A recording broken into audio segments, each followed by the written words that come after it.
Okay, so I made a previous video about strong acid, strong base titrations. Now we're going to look at a weak acid titration. We're going to analyze a curve doing the same idea of looking at the four regions of it. The initial region, the buffer region, the equivalence point, and the post-equivalence point region. The initial buffer region, honestly, all the regions are going to be, other than the post-equivalence, will be calculated a little bit differently than they were in the strong acid, strong base case. And there's a little more work in the initial and the equivalence point region. Honestly, the buffer region is as easy or easier, it's just a little different because you're using Henderson-Hasselbalch there. So we're going to look at a titration curve for 25 milliliters of 0.1 molar hydroazoic acid with 0.1 molar sodium hydroxide. Again, the base is strong because I'm analyzing a weak acid. There's no reason to use a weak acid and a weak base. That would not do well for this. It wouldn't be a good titration choice. So, get my curve. Okay, so when I do this, the first idea is going to be the same. I need to figure out where my equivalence point is because it tells me what our regions are. So with 25 milliliters of 0.1 molar, that means that I'm going to have, from that 0.00250 moles of my HN3. And if I'm adding my sodium hydroxide titrant, that's going to take 0.00250 moles of OH minus, which is going to take 25 milliliters. I'm not redrawing the exact same calculations I did in the last video. Same ideas, right? You take volume times your molarity, you get moles from that. So what I know is my equivalence point is going to be at 25 milliliters. That means if I were asked about how much I was adding of something, what it would affect its pH, if I was before 25 milliliters, it would be in the pre-equivalence region. We call that the buffering region. If I were after 25 milliliters, I would be in the post-equivalence region, which is going to be my excess base region. So if I draw this curve, I'm going to try to make it a little smaller. That way I can do other stuff. So we got our pH. We're still in acid, so it's still going to be low pH. It's going to initially rise a little bit faster, and then it's going to flatten out some. And then it's going to start to curve up some. And then it's going to have a bit of a larger rise. Okay, let me think of this for a second. Where's that be at? Because that's going to be a weak base, so yeah, it's going to go up. And then it's going to flatten out some. What's important is the equivalence point. So it should have curved a little bit steeper than that. I still didn't do great at it, but that's fine. So this is going to be our 25 milliliter point. What's important is because we have an acid, when we're at the equivalence point, so first let's think at this reaction, right? This is HN3. Not worried about adding base ring, but just, if you had this acid in water, so what it's like originally, right? It's going to form N3 minus plus H3O plus. Now at the equivalence point, you've gotten rid of all the acid, and now you have just base. So if you have a base, it's going to have a pH above 7. So the equivalence point for a weak acid is going to be greater than 7. Okay, greater than 7. I didn't give myself enough room to write that, but it'll be something up there, right? And you can figure it out based on the pKa what the pKb would be. And that would tell you what it would be. You can figure out from that. And then you can do some calculation. What would it be there? But okay, so let's talk about how the different regions work. So let's start at the beginning. So it means it's 0 milliliters. You don't have to worry about base at all. This is just a refresher on, hey, how do I calculate the pH of an acid? So we know we've already got the reaction. I'm not going to rewrite it. So remember, Ka is based on this reaction up here. So if I want to do this at 0 milliliters added, I just want to know what 25 milliliters per 0.1 molar HN3, what's the pH? Well, then I have N3 minus times H3O plus times the concentration of HN3. Now, we talked about these already some, but just as a reminder, I'm going to make a couple of assumptions. The first assumption I'm going to make is that the acid is going to be our primary contribution of H3O plus. This means that my pK isn't going to be so basic or so close to 7 that I'm going to have to worry about Kw, right? Eventually, if I had a weak enough acid, I might have to do a multi-equilibrium problem and figure out how Kw contributes. But in this case, I'm not going to worry about that. Plus, so that's usually going to be the case. In a lot of cases, a lot of acids I'm working with, it's going to be true that I can assume that the H3O plus concentration is the same as the N3 minus. I've got an acid, it's making plenty of H3O plus. I don't worry about water's contribution. As long as that statement is true, N3 minus equals H3O plus. That's a true statement. And so I can replace the numerator, but N3 minus becomes H3O plus. It just becomes H3O plus squared on top. I mean, this is all equal to Ka, right? So this thing here can become H3O plus. Now, the second assumption isn't always as true. It will be in this case, and you can test it out as you go, like you can go make a check. So HN3, there are two possibilities, right? One is that enough of it dissociates because it's such a strong acid. No, it's still a weak acid, but such a strong weak acid. If too much of it dissociates, the 0.1 molar is going to start going down in concentration because so much of it's leaving to form N3 minus, that then you need to calculate what that is. we've already said that we assume that N3 minus is going to be equal to H3O plus. So you could subtract from 0.1 molar the H3O plus concentration. You can plug that in, so that's always possible, right? So I can say this is equal to 0.100 molar. That's my analytical concentration of HN3 minus my H3O plus concentration. And so you can always sub that in that way, assuming that it is true that H3O plus is equal to the N3 minus concentration, right? If that wasn't true, this statement wouldn't be true either. But also, if that statement wasn't true, where H3O plus equals N3 minus, I probably am not getting that much dissociation, so then it's probably not going to contribute a whole lot, and I can ignore it anyway. But this statement's always true. But what we're going to assume, and will usually be true, is that we're going to assume this is small. And this is reasonable. My Ka is 2.2 times 10 to the negative fifth. This is not a super strong weak acid, right? It's not like it's like 1 times 10 to the negative first or something like that, where I might start to worry about, maybe too much of this can dissociate. Or if the concentration were really, really low, I can sometimes have to worry about it then too.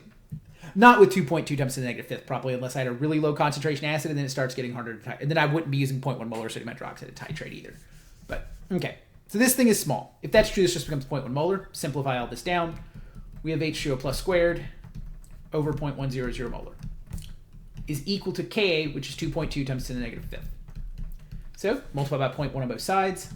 I get H3O plus squared is equal to 2.2 times 10 to the negative 6. Yeah, I can do that in my head, right? Then I just have to take the square root of that.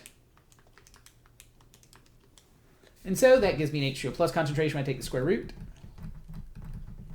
of 0.00148, or 1.48 times 10 to the negative third. I take the negative log of that. I get a syntax error because I did not actually do that. I get a pH equal to 2.83. Or you could even argue 2.8 because my Ka is actually my limiting factor in how well I know my significant figures here. But if you said 2.82, or 2.83, I'd be fine in this class too. That'd be fine. But the number of digits after my exponential technically restricts how well I'm going to know this number. So this really is 0.0015. I only know that to 2 sig figs actually. But okay.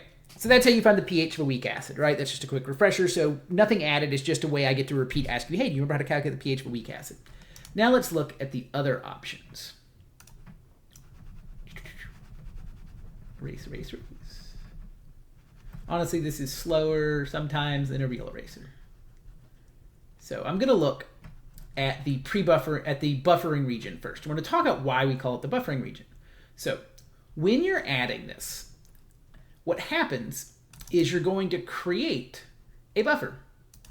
So how that happens, oh, right, I need to fix one other thing. That's not true anymore, so that goes away. So as you add NeOH, so we're going to look at we'll look at the 10 milliliter added case.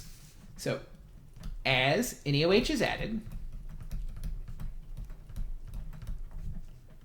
HN3 becomes N3 minus. The reason for this is HN3 is a weak acid. So every time you add a strong base molecule, that OH minus is going to immediately attack an acid if it's available. And so HN3 is there. It pulls the hydrogen off, that forms water, and then that forms an N3 minus molecule.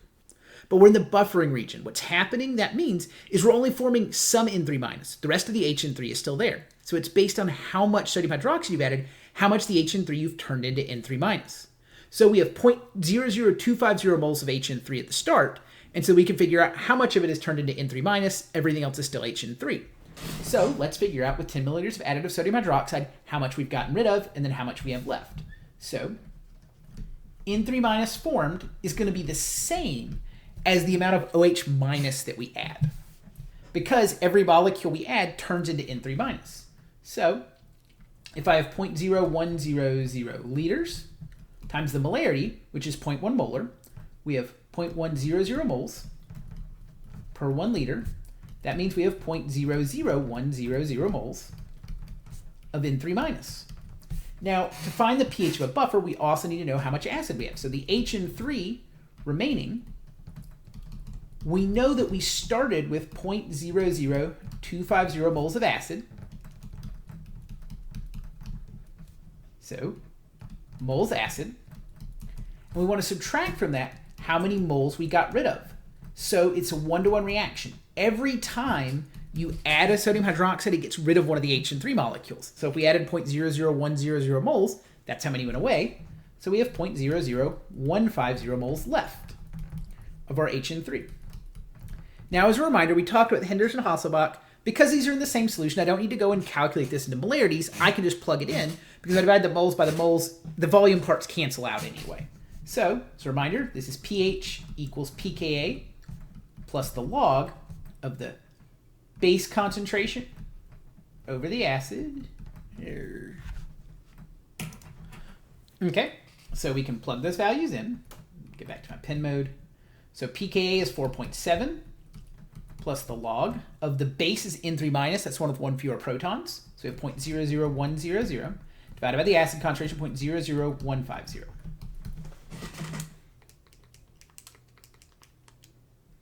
Take the log of that, and then 4.7 plus that. And so we get 4.5 as our pH.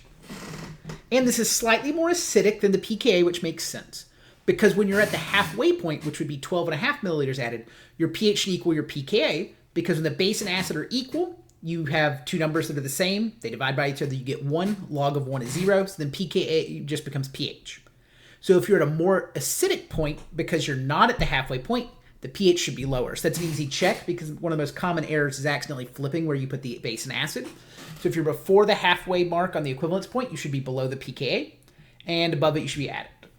Note, that is another special point on this one. In addition to being in the buffering region, if you are at 12.5 specifically, this should have a pH of 4.7. So at the half equivalence, we have one extra special point. pH equals pKa.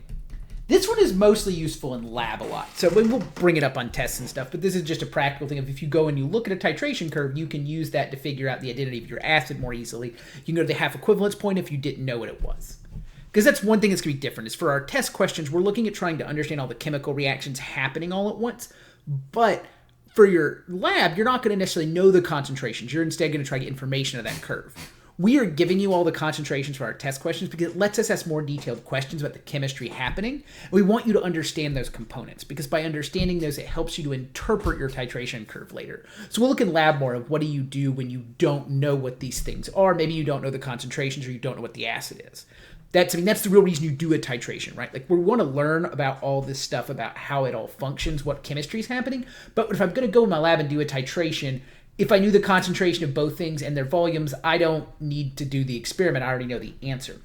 But we need to learn the theory behind why this works. So then when you do the reverse, you do the research, you pick up the data, you can then analyze it. So we need to understand why these answers are. And so that's why we have all these questions for like multiple weeks about titrations, is we want you to learn what all is happening. Now, let's look at our equivalence region next. So equivalence is special. And it's to be calculated a different way. So 25 milliliters, that means all HN3 is now N3 minus. What's important about that is you no longer have an acid and a base in meaningful concentrations. So you can no longer use Henderson-Hasselbalch. But now you have all base instead of all acid. So we've got to do a little work now. Now we've got a conjugate base. We need to find its pH. So first it's helpful to remember, so what would N3 minus's reaction be? Well, if I react that with water, it would form HN3 plus OH minus. Now I need to find its Kb. So I need to take Kw and divide it by Ka. So that's 1.0 times 10 to the negative 14th divided by 2.2 times 10 to the negative 5th. So my Kb value is, which I did not already calculate, let me do that,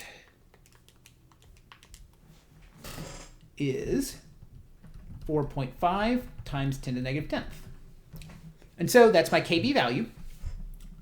And so we now need to set this up. But to do that, I also need to know my concentration of N3 minus because it is not 0.1 molar because our volume is now different.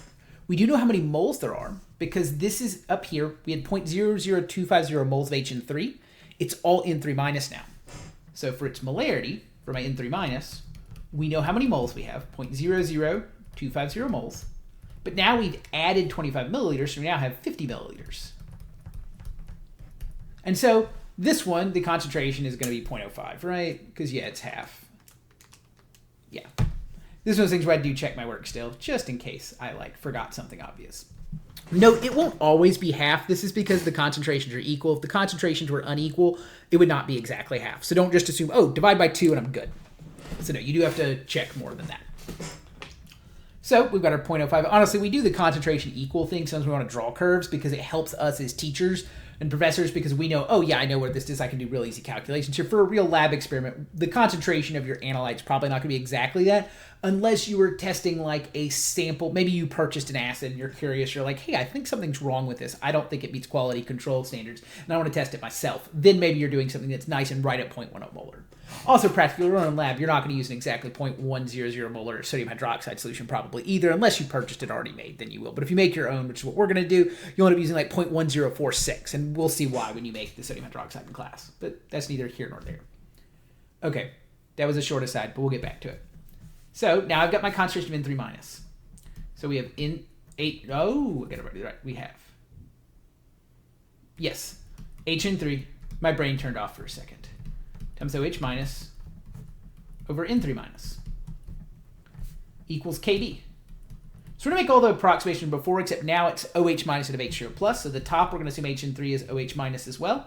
So we're going to say this is OH- squared divided by 0.0500 is equal to Kb, which is 4.5 times 10 to the negative 10th. I'm going to take that 4.5 times 10 to the negative 10th, multiply it by 0.05, and then take the square root. So I'm going to do both those steps at once. And so I get an OH- concentration of 4.7 times 10 to the negative 6th. And then that means 14.